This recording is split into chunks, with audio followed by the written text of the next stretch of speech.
Hello Internet, this is the Thunder Paladin, and welcome back to episode 3. In our continuing series, we're going through and reviewing all the different miniatures, the Sacred 40 miniatures, from Artistic Justice Games, the Fairytale Games Battle Royale. This time we're going to be looking at the Mercenaries. Now this is our first 8-pack, so I'm going to have to be a little quick on the draw when we go through the backgrounds of these characters. But get ready for some fun. We're going to go ahead and dive right into it. Welcome to the Mercenaries. Alright, ladies and gentlemen, we're going to go ahead and get started with the first miniature in the box. Say hello to Red. Now, Red you might recognize as Little Red Riding Hood or Little Red Hood. There's so many different versions of the name. Now, this is a character that was first published by Charles Perrault. It's a European character, dates back to the 17th century in French folklore. And of course we all know about her escapade to her grandmother's house, where she is waylaid by the big bad wolf. Okay, as you can see in this version of the character, she's only called Red. Now, one thing I want to go ahead and get out of the way at the beginning, not all of these characters are exactly like they are in the original fairy tales. A lot of them have been evolved, have been kind of modernized, and had their stories progressed further by the wonderful people at Artistic Justice Games, and we're going to see and hear more about those story changes when the game comes out. Now, I've been talking with the people over at Artistic Justice Games on their Facebook page, and they mentioned that they're going to be evolving the story of Mother Goose from my first review, and how she has a very interesting story. We might learn more about that later if they're okay with that. But we're going to go ahead and continue on. This is Red. Next up, we have the Huntsman. Now, the Huntsman is, of course, the Huntsman from the classic fairy tale Snow White and the Seven Dwarves, once again popularized by Disney. Now, this is one of the Grimm fairy tales. It's German, which I think all the Grimm fairy tales are from a German origin. It was first published in their book Grimm's Fairy Tales in 1812. And I wish I could say more about this character. Now, there is some interesting concept and sculptural ideas going on here in the miniature, but I'll get to that later. But as far as the main character, the Huntsman, is concerned, I mean, that kind of explains it right there. He doesn't even have his own name. He's just called the Huntsman. He was kind of just a means to an end in the original story. So, sorry, Huntsman, that's about all we have for you. Moving on, we do have a more fleshed out character. We have the Pied Piper. Now, doing research for this character, I found out that the reason he's called the Pied Piper has nothing to do with pie. As wonderful as that is, I absolutely love pie. I mean, who doesn't love pie? But I'm getting off track here. Pied used to mean multicolored, so that just means he was a very colorful character. Now, he was also known as the Rat Catcher of Hamelin, and they actually have background information on him in the real town of Hamelin. It's a German town, and the first published mention of the Pied Piper was in the Lüneburg manuscript in 1440. That makes him one of the oldest legends that we have in any of these sets. Now moving on to a more modern character, one that's become very, very popular in pop culture today. Say hello to the Hatter. Now, I'm not going to call him the Mad Hatter, because believe it or not, even in Lewis Carroll's book, he's never called the Mad Hatter. The reason everyone wants to call him the Mad Hatter is because in that time period when the book was written, Mad as a Hatter was a very popular phrase. So as soon as they come up with a character called the Hatter, they call him the Mad Hatter. Now, he was in 2 books. He was in the original Alice's Adventures in Wonderland, but he was also in the sequel Through the Looking Glass, which is, I think, the more popular work. Alright, that does it for the first 4. Now, next up we have Goldilocks. Now, the fun thing about Goldilocks, you know, the tale Goldilocks and the Three Bears, the original version of the tale didn't even have Goldilocks in it. Goldilocks was a concept written in by Joseph Kundell in 1849, but the tale was first published in 1837, and of course it was an oral tradition long before then. But the 1837, the first publishing was by Southey. I want to make sure I give credit where credit is due.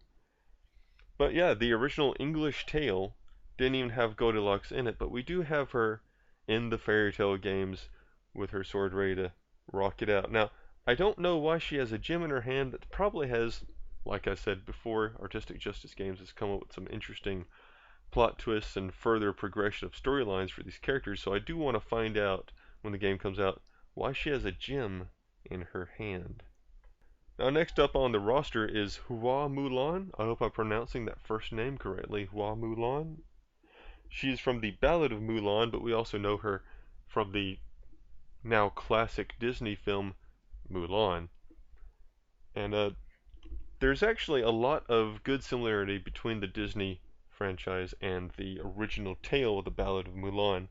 Now this is from the 6th century, and as far as I know, that makes her the oldest character, the oldest fairy tale that we have in the Sacred 40. Now I might be corrected later, but that's as far as I know right now.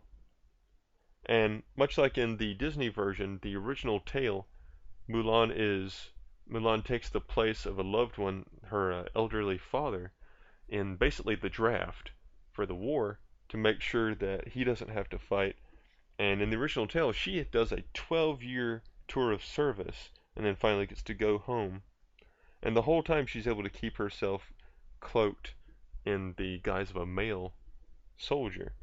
Another fun fact, we talked about the Disney remake, the live action remake with The Jungle Book in 2016. Now there's also going to be a Mulan movie coming out in 2017 or 18. Alright, next up on the docket is one of my personal favorites in this set, Robin Hood, or as Fairytale Games calls him, Robin. Now, earliest records written down were found in 1228. Now, he didn't get his own tales and stories published until the 1600s, but there were mentions of the Robin Hood earlier on. And while the more modern, popular version of the character has him as a good guy that robs from the rich and gives to the poor, some of the earlier tales just had him as a regular vagabond, a regular thief in the woods.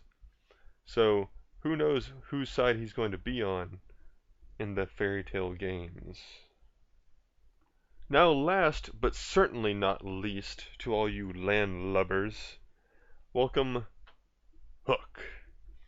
Now Hook, also known as Captain James Hook, was introduced by J.M. Barrie in the classic title Peter Pan in 1904. Now, fun thing, because it has to do with another character in the Fairytale games, he's also known as the boatswain to Blackbeard. And he is another character that you can play in the Fairytale game, so I'm looking forward to seeing if there's any connections between the two in the game, or if they have any kind of chemistry or connection.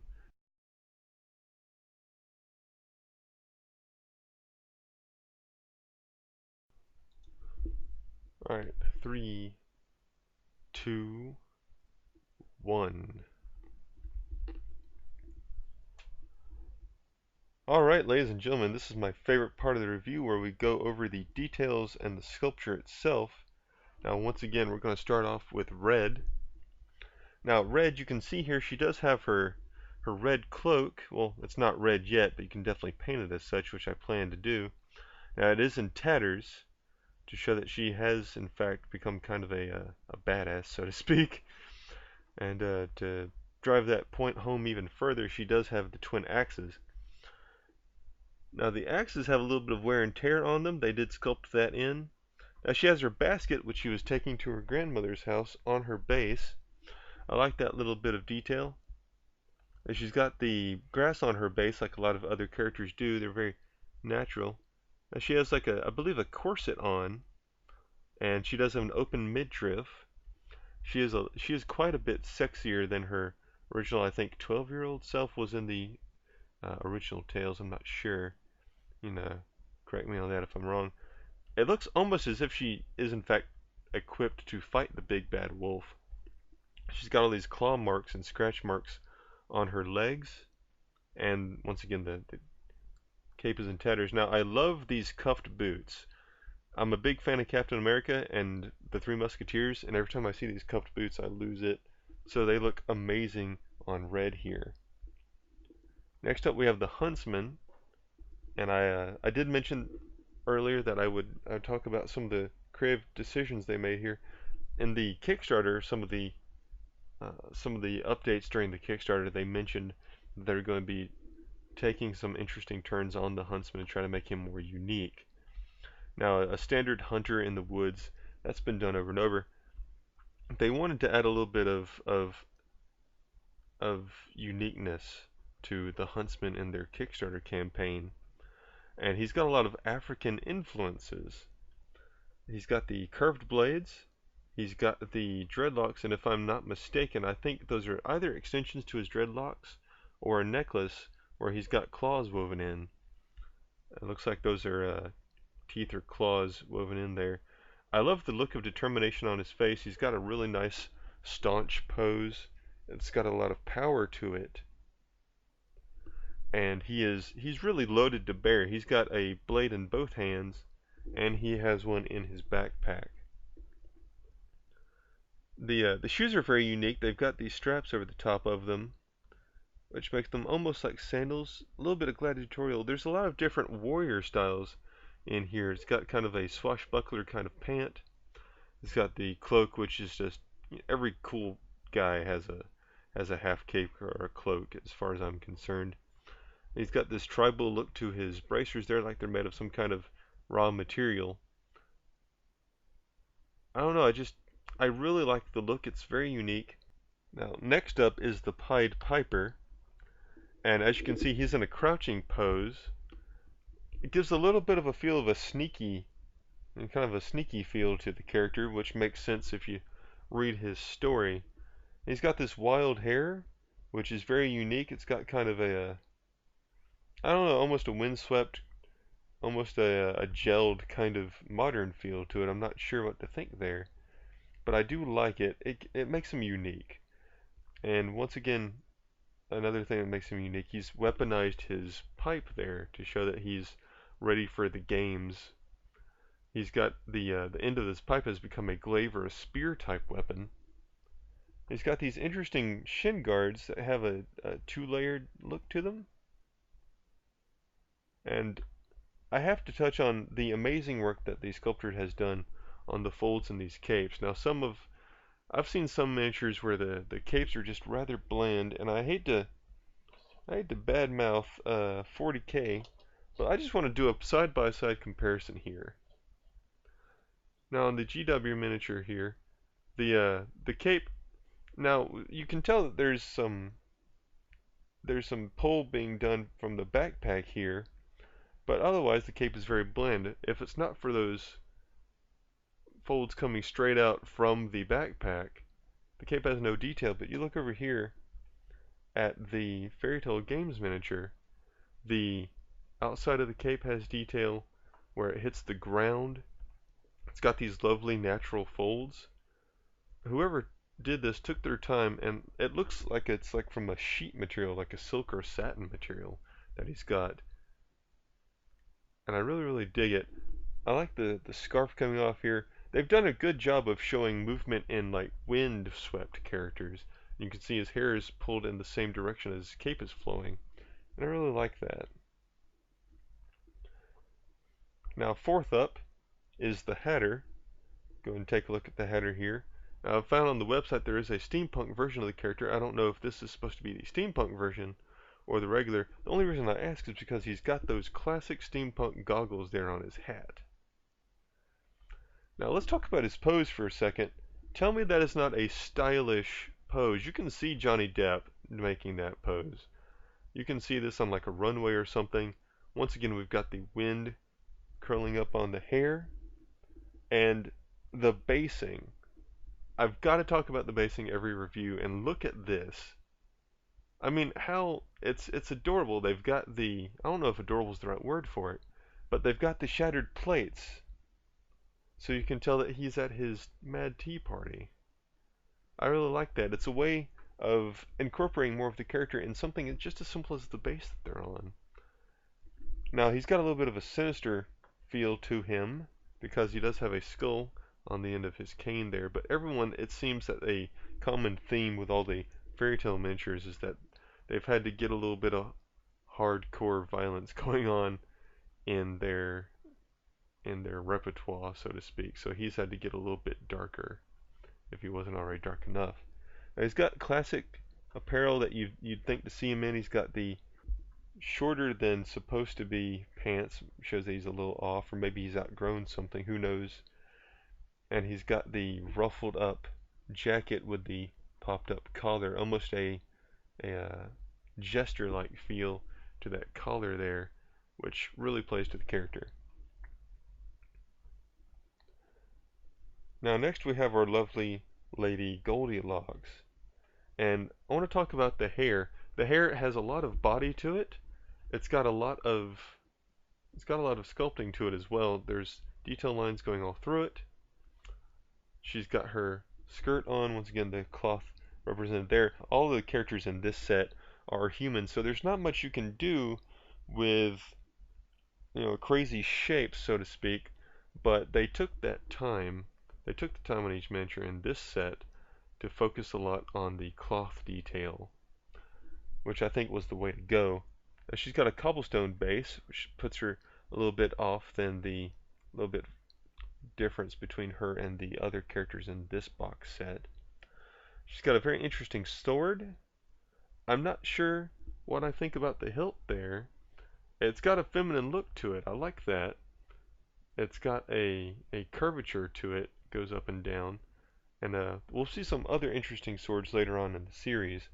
Now I'm trying to make out, I think that's a bow on the front of her dress there, which adds to her adorableness. She's supposed to be rather cute and innocent.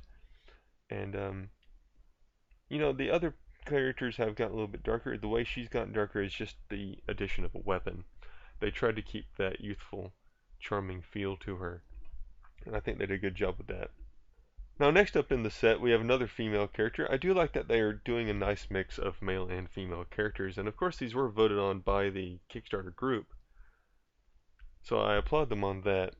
Now here we have the dual-wielding Mulan. She's kicking it up a notch more than Goldilocks is. She's got the two-sword technique going on.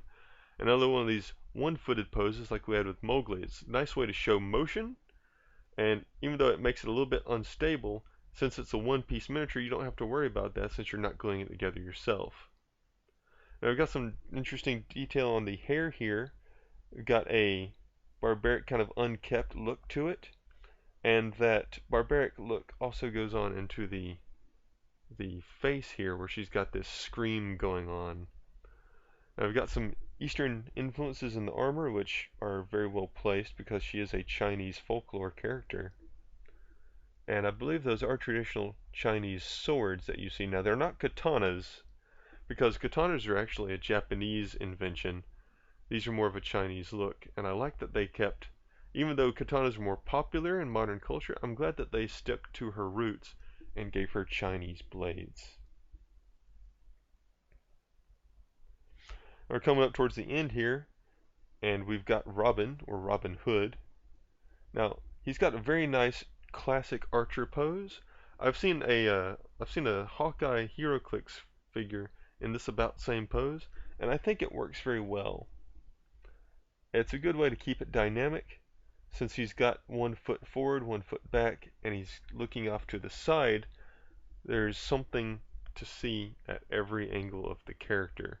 I could just look around at the 360 of this guy all day. And he doesn't just have his bow, he's got this sword on the side, looks like a short sword, an English short sword. He's got those amazing cuffed boots again. I absolutely love those. Those look straight off of Three Musketeers for Captain America. I just really, really dig those. He's got a little bit of rocky terrain, and I think he's actually got a sculpted flower there, looks like. Looks like you could put a couple of poppies or something in there, it would be just fine. And to show that he's in the forest, instead of just having grass, there's also some fern detailing on that base. His gear looks pretty well kept, especially for a vagabond, but that makes sense if they're going for the more good guy version of the character. It's always nice to equate the good guys with a higher quality of cleanliness, so to speak. I don't know, it just works for me. Now they don't have the bowstring, and I guess you could insert your own. I can understand why they don't have it on this miniature. The width of the plastic would be really close to just breaking if they were to put a realistic um, drawn string on that bow. So it's okay that they didn't. Now last but not least, not only in character-wise, but in sculpture-wise, my favorite of this set, and if you're going to get this set in retail, do it for this character. Definitely. Look at this. I absolutely love this character. He's got the cuff boots like I want. He's got a sand base, and I don't know how they managed to pull this off. I've tried basing before. It's really hard to make something look wet in without adding a gloss, but you can tell that he's got that sloshy boot print in the sand there, like he's just stepped up on shore, and he's got that moment of triumph, like he's about to do something amazing. He's got his arm lifted up with the hook.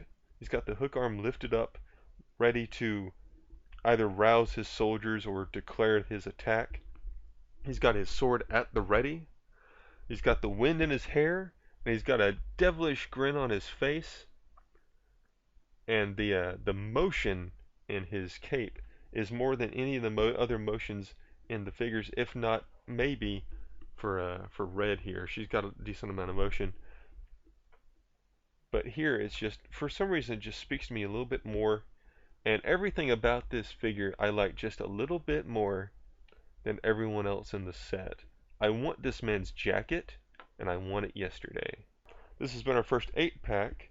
There is one more in the set, but I think we're going to cover that second to last.